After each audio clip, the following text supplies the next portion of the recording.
Ebizimbe ebiwerako mu ggwanga erya Kenya okuva mu bitundu by'ekibuga Nairobi okuli Huruma, Babadongo ne Mbakasi bimenyeddwa olw'obutatuukana na mutindo gw'ebizimbe ebyagalwa mu kibuga. Ebizimbe bino okumenyebwa kiddiridde ekizimbe ekyagwa omwezi oguwedde mu bitundu by'e Huruma.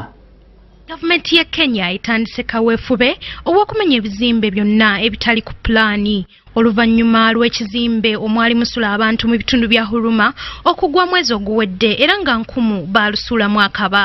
Okusinziira ku bakugu mu by'enzimba mu Kenya, ekizimbe okugwa kyava ku nzimba embi nga n'olw'ensonga eyo ebizimbe byonna mu Babadogo ssaako ne Mbakasi byakumenyebwa nga tebinnagwa kutta bantu.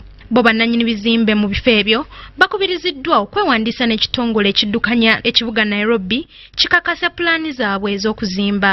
Ebizimbe ebiwerera ddala 5 mu bitundu bya Huruma, Babadogo ssaako ne Mbakasi byabiteeberezebwa okumenyebwa olw'embeera embi gye birimu nga n'abantu abadde basulamu baafulumiziddwa. Bo bannansi bakukkuluma olw'obulyake n'enguzi nga kw'otadde n'emisolo egyekanamye mu ggwanga lyabwe nga bino tebisobozesa muntu wa wansi kuzimba kizimbe kituukaganye na mutindo olw'enfuna entono era nga kino kiteeberezebwa okuba nti kyo kiviirako okuzimba ebizimbe ebinafu.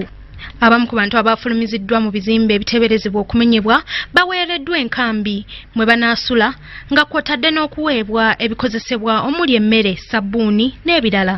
Mu ngeri y'emu okufaananako n'eye Kenya, ekizimbe wano mu Uganda kyagwa omwezi oguwedde mu bitundu by'e Makerere ng'era ensonga y'emu yeekuusiza ku kuzimba ebizimbe ebitali